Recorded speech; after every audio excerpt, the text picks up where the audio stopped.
कबीर दास का दोहा आज हमें बहुत गहरी सीख देगा कि हम जीवन में बहुत जल्दबाजी से भरे हैं। हमारे जीवन में हम कुछ भी करते हैं तो वह हर चीज़ हम तत्क्षण पाने की कोशिश करते हैं कि अभी किया और अभी चुटकियों में हमें फल मिल जाए।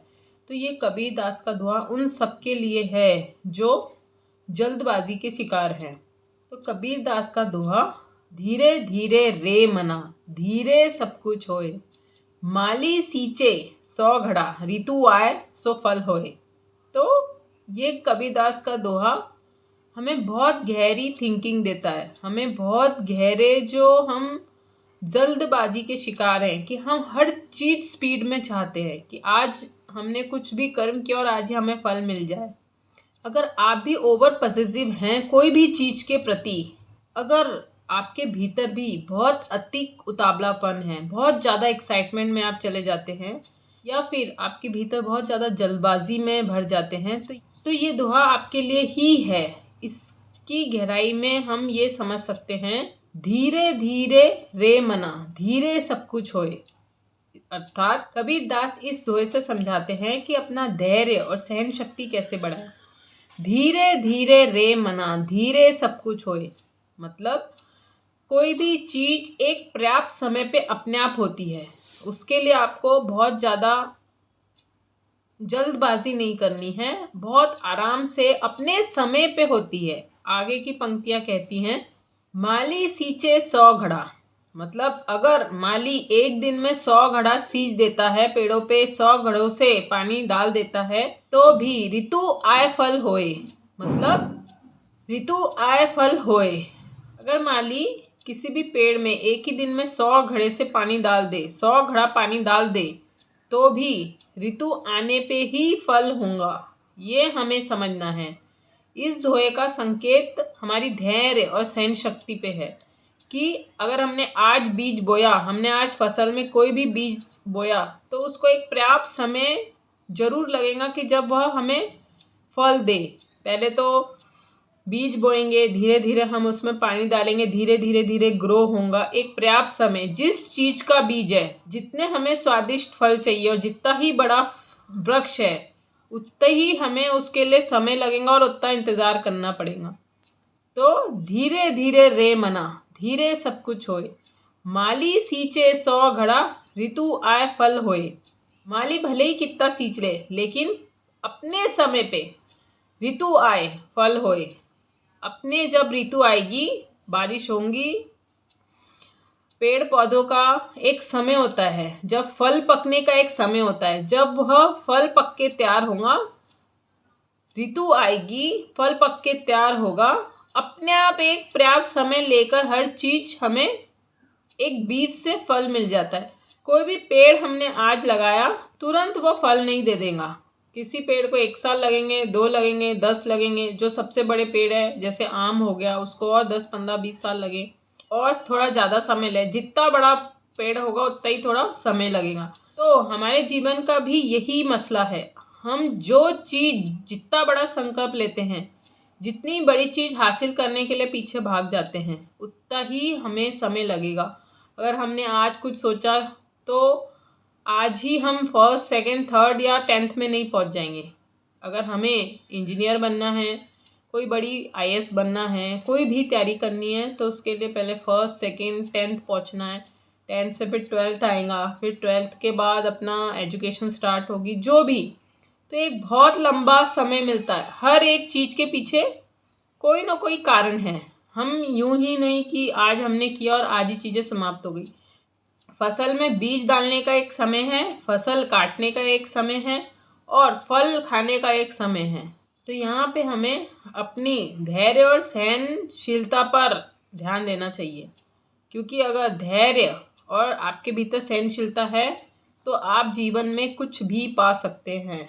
अगर हमने कोई भी कार्य आज स्टार्ट किया, पर्याप्त समय दीजिए उसके लिए, और जल्दबाजी मत करें कि आज ही हमें फल मिल जाए। हो सकता कुछ ऐसी चीज़ें हों जिसमें तुरंत फल मिलता हो। शॉर्टकट सस्टेनेबल नहीं होता। जो भी चीज़ में हमें सफलता या कोई भी चीज़ हमें शॉर्टकट में मिलती है, वो बहुत लंबे समय तक के वो सस्टेन नहीं कर सकती, पॉसिबल ही नहीं है। इसलिए कोई भी आप कार्य करते हैं, कोई भी चीज़ करते हैं जीवन में अपने लाइफस्टाइल के लिए, धन के लिए, या आप कोई रिलेशनशिप में हैं, जीवन में आप कुछ भी हासिल करना चाहते हैं तो उसके लिए पर्याप्त समय दें, एक प्रॉपर समय दें, खुद को एक प्रॉपर समय दें और इंतज़ार करें। धीरे धीरे रे मना। भी आप ऐसी कोई समस्या में फंस गए हैं जहां आपको बहुत घाई या बहुत जल्दबाजी है और आपको बहुत ज़्यादा बेचैनी रहती है, तो आप इस दुआ को ध्यान में रखें। धीरे धीरे रे मना, धीरे सब कुछ होए। माली सींचे 100 घड़ा, ऋतु आए सो फल होए। ये मतलब बहुत सुंदर पंक्तियां हैं जो मुझे तो ऐसा लगता है हमारे पे ये कबीरदास ने लिखी हैं। अगर हम इससे कुछ सीख सकते हैं, समझ सकते हैं, तो ये हमारे लिए ही बहुत असरदार होगा, कारगर होगा। तो इस पे फोकस करें। तो इससे ये पता चलता है कि अपने कर्म पे फोकस करें, अपने कर्म पे फोकस करें और अपने फल पर फोकस ना करें। अगर हमारा ध्यान फल पे रहा कि कब मिलेगा, कब सक्सेस होंगे, कब धन आएगा, कब रिलेशनशिप में आपको सक्सेस मिलेंगी, आपकी नज़र कहीं वहाँ अटकी है भविष्य में, तो उसको छोड़ दें। आज ही यहाँ पर आ जाए, प्रेजेंट जो भी करना है, कर्म करना है, यहाँ परिपूर्णता से होके हमें करना है, 100% देना है अपने कार्य को। फल जो भी हो हमारे हाथ में नहीं है, जो भी उसका रिजल्ट हमें मिलता है वो हमारे हाथ में बिल्कुल भी नहीं है। कंट्रोल हमारे हाथ में नहीं है रिजल्ट का, हमारे हाथ में हमारा कर्म। अगर हम कर्म 100% करते हैं, 100% डिवोटेड हैं, तल्लीन हैं, तो यकीनन फल भी आपको 100% मिलेगा। आप कुनकुना है, आप 50% एफर्ट लगा रहे हैं, तो आपका रिजल्ट भी 50% ही आएगा। अगर आप 70% एफर्ट डाल रहे हैं तो आपको रिजल्ट भी 70 या उससे भी कम आ सकता है। ज़रूरी नहीं कि आप जितना कर रहे हैं उतना ही आपको मिले। तो ये हमें सीखना है कि कैसे हम 100% इस कोई भी कर्म में तल्लीन होते हैं वर्तमान समय में। अगर हम ये चीज़ सीख जाते हैं तो हमें फल की चिंता की ज़रूरत ही नहीं होगी, क्योंकि हम फल की चिंता में ध्यान अगर हमारा लगा रहा कि कल कुछ होगा या हमें ये मिलेगा या रिज़ल्ट हमारे अकॉर्डिंग होगा, तो हमारी पूरी एनर्जी उस पर चली जाएंगी और हम यहाँ से जो कर सकते थे 100% उसको गवा बैठेंगे। फल की चिंता के कारण जो हम कर्म कर सकते थे, जो एफर्ट दे सकते थे, जो उसमें फोकस लगा सकते थे, वो हम चूक जाएंगे, क्योंकि हमारा सारा ध्यान भविष्य में है, फल पे है, रिजल्ट पे है। तो इसीलिए ये दुआ बहुत सटीक बैठता है। धीरे धीरे रे मना, धीरे सब कुछ होए। माली सींचे 100 घड़ा, ऋतु आए फल सो होए। और जब भी आप जो भी चीज़ करने में मज़ा लेते हैं, लुत्फ़ उठाते हैं, बिना कोई भय के, बिना कोई टेंशन से, बिना कोई चिंता के, ऑटोमेटिक उसका रिज़ल्ट आपके फेवर में ही आएगा। ये बहुत मतलब डेप्थ वाली बात है जो मैंने अनुभव की।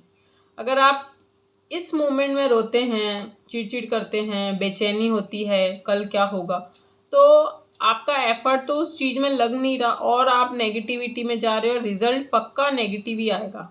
ये मैंने अनुभव किया है। और उससे भी इम्पॉर्टेंट है, अगर आप ये कला सीख जाते हैं कि हम वर्तमान समय में प्रेजेंट टेंस में कैसे जिएं, तो ये सारी समस्या आपकी छू मंतर हो सकती है। अगर हमने ये कला सीख ली कि वर्तमान समय में, प्रेजेंट में, हम कोई भी कार्य कैसे 100% तल्लीनता से करें और मज़ा लेते हुए, आनंद लेते हुए, लुत्फ़ उठाते हुए, तो आपका फल की चिंता आपको कभी नहीं होगी। आप इस मोमेंट में आनंदित होंगे। गाइस, बहुत छोटी सी बातें हैं जो हमें समझनी है, सीखनी है। तो अगर इस वीडियो से कुछ भी सीखने मिला, कमेंट करके ज़रूर बताएं। अपनी सोच भी लिखिए ताकि दूसरे मोटिवेट हों। और इस तरह ये हमारी एक फैमिली है, धीरे धीरे हम सीखते जाएंगे और सिखाते जाएंगे। कुछ आप सिखाइए, कुछ सीख लीजिए, इसी में हम सबकी भलाई है। वीडियो में कमेंट करना ना भूलें। जल्द मिलेंगे नए किस्से कहानी के साथ, तब तक शुभेच्छा।